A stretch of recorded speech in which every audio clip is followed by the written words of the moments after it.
Welcome back. All right, so this is a Hockey Guy jersey. I haven't worn in a video before. It's a pink Hockey Guy jersey, and I like it. I do. I was looking through. I was like, I need one in each color. I don't have a pink jersey of any kind, so I might as well have one with my own Hockey Guy name on it.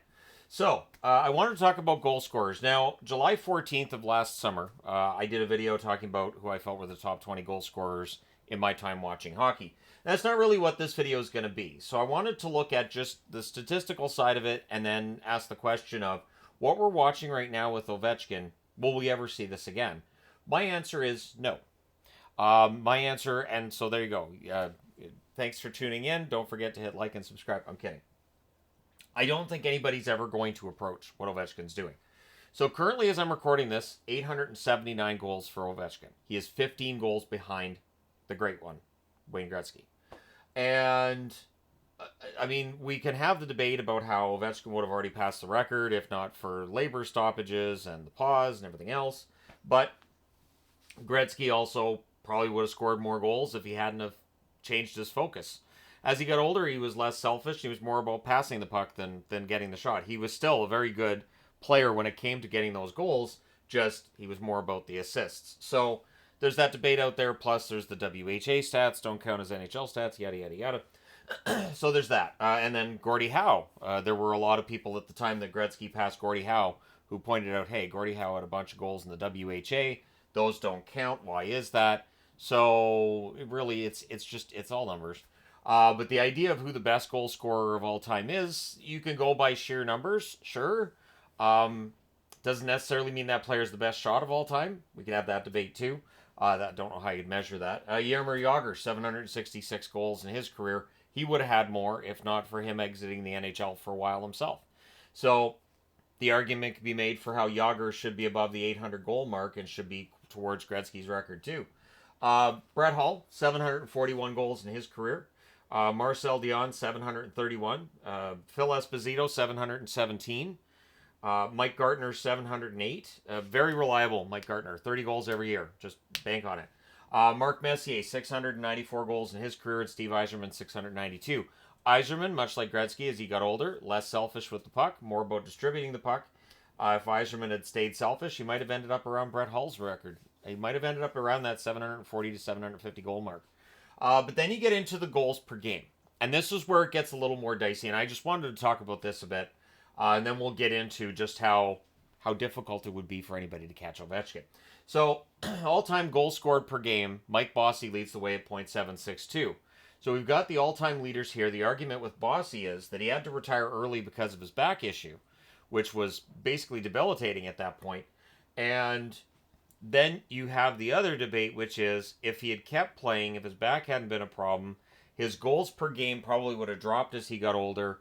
So would he have ended up approaching Gretzky? Would he have ended up in the top 10? I'll say yes. He would have been in the top 10. I don't know if he would have ended up with more goals than Gretzky. But Mike Bossy could just kind of will the puck into the net. Mario Lemieux, .754. Lemieux's not on this list because of his back. And because of his having to miss about, I think it was 26 games he missed with Hodgkin's lymphoma. Lemieux went through a lot of injury problems. He also retired for a while there. If not, we might be talking about Lemieux being up around Gretzky's. In fact, I think Lemieux, if he hadn't had the back problems, if he'd played in just the wild, crazy era of the 80s a little more, he'd probably be ahead of Gretzky on the goal totals list. Cy Denny, going way back like a century, .751 goals per game. Babe Dye, .746. So there you go, Babe Dye's on the board. Austin Matthews, .646 goals scored per game. Matthews is an excellent goal scorer. However, I do wonder about his ability to stay healthy long enough to threaten what's going to be Ovechkin's record at that time. Ovechkin's been both very well conditioned, and he's also been fortunate to stay healthy throughout his career. This is an issue that a lot of players on these lists have had problems with as they've got older. Is just the fact that your body breaks down, and so it takes longer to recover from injuries when you're 35 than when you're 25. So Matthews, goals per game, he's ahead of Ovechkin, pretty healthily ahead of Ovechkin. Is it going to stay that way is the question, and will he play enough games to catch the grade 8? Pavel Bure, 0.623 goals scored per game. Bure, of course, was also one that his body just gave out on him. It was too bad because Bure was one of the smoothest skaters I ever saw and one of the most exciting goal scorers. He drew Canuck fans out of their seats right from his first shift. Like he was ridiculously talented, and his transition to the North American game was seamless, even though it had to be quite the shock for him coming over to North America in the early 90s. So yeah, Bure was fantastic. Gretzky 0.601 goals per game. Ovechkin, and this is from Quant Hockey, 0.600. So Ovechkin slid behind Gretzky a little bit, just barely, but again, he is going to end up passing Gretzky. It's just now. How long ago was I made that video? 3 years ago I made that video on It's Not a Matter of If, It's When that Ovechkin's going to pass Gretzky. And there were people that were like, hey, don't do that. You know, this could be a jinx. It could, nah, you can't jinx Ovechkin. Brett Hull, 0.584 goals scored per game, and Bobby Hull, 0.574. The argument can be made for Bobby Hull in that he's one of the first guys to use the slap shot and was in that era when they started actually molding the stick. The stick blade was flat. It was, or straight. I should say straight. It wasn't curved at all for a very long time in hockey history. When you consider that now we wouldn't even think about playing with a straight blade, but back then it wasn't necessarily a huge deal. And then eventually players started using blades that were just so ridiculously curved that the NHL decided that they had to put a stop on that and limit the curvature on a stick. And Bobby Hull, Stan Mikita is another one I could have thrown on the board too for that. Now, active goal scorers looking to join this top 10 list. How many of them are going to get there? Crosby could. 609 goals scored in his career. He would need to score 84 to pass Yzerman for 10th place on the all-time list. Is he going to get there? At this point in time, with age being a consideration, I don't know if Crosby does pass Yzerman for that top 10 spot. Stamkos, 572 goals? Nope, probably not. So while we're talking about Ovechkin and the all-time record here, these are two players so far that, I don't even know if they're going to make it into the top 10 before their retirements. Malkin, 507. He won't be getting into the top 10 before his career's done. Patrick Kane, 482 goals. He won't be getting there. Tavares, 477. I'd be very surprised if Tavares does. Corey Perry, 439. His goal-scoring days are mostly behind him. Anze Kopitar, 431 goals. He's not a big goal scorer at this point in his career. Marchand, 420. No. Marchand is a no. Jamie Benn, 396. Well, he should hit 400. Anything past that? Bonus?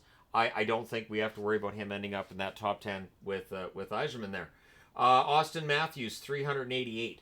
So right now, Austin Matthews sits 506 goals behind Gretzky. And he's in year 9 of his career.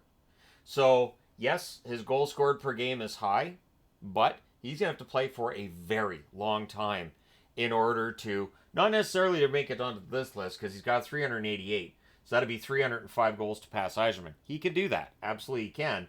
But get up to this level, that's where it gets a little bit trickier.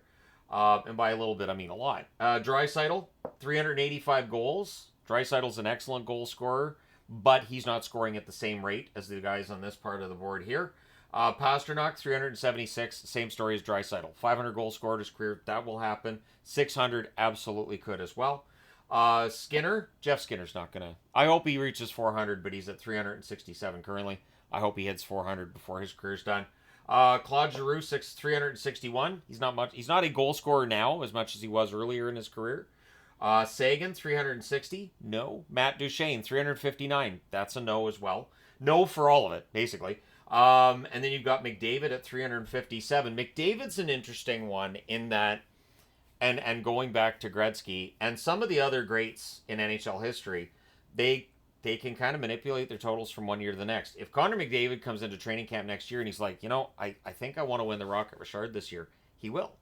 McDavid's able to just control the game, and he gets a lot of assists because he prefers to pass. But if he ever decides, I think I'll go shoot first, he will do very, very well with that. McKinnon, 355 goals. Kucherov, 345. Both McKinnon and Kucherov are capable of getting those goals much in the similar manner as McDavid, but they're both pass first, much like McDavid is at this point. and then Pacioretty at 335. So that's 20. By my count, 20 players currently in the National Hockey League, and none of them are players that I project as having a chance to. I'd go as far as to say passing Gordie Howe is a long shot, even for Matthews with the scoring he's been able to do, because I don't know if he's physically going to be able to avoid that breakdown that happens with players, especially with the amount of time he's missed with injury already in his career. It is very difficult to reach a mark like this. It is something historic that we're watching. I know there are people that are tired of us discussing and all of the updates when I'm doing boards on, well, he's only 16 away, 15 away. But it is historic. What we're witnessing is definitely historic, and I don't think anybody gets close to this. I don't see anybody getting close to 900 goals in their career, but Ovechkin will likely retire with more than 900 goals in his career. So, does that make him the greatest of all time? That's always going to be up for debate. But he is definitely going to be the number one goal scorer of all time, which does give him some bragging rights to being the best goal scorer of all time. But that is something that we will, I'm sure, debate, because there isn't anything objective beyond the goals total overall that we can point to. Maybe the goals scored per game, but that is something that can be debated as well. It's one of the fun things about sports. There is no objective right answer when you get into who the greatest of all time is, the greatest goal scorer of all time, and all that fun stuff. So let me know your thoughts in the comment section below, as always. Don't forget to hit like and subscribe in the event you may not have done so already. Thank you guys so much for all your support, as always. I will talk to you again soon.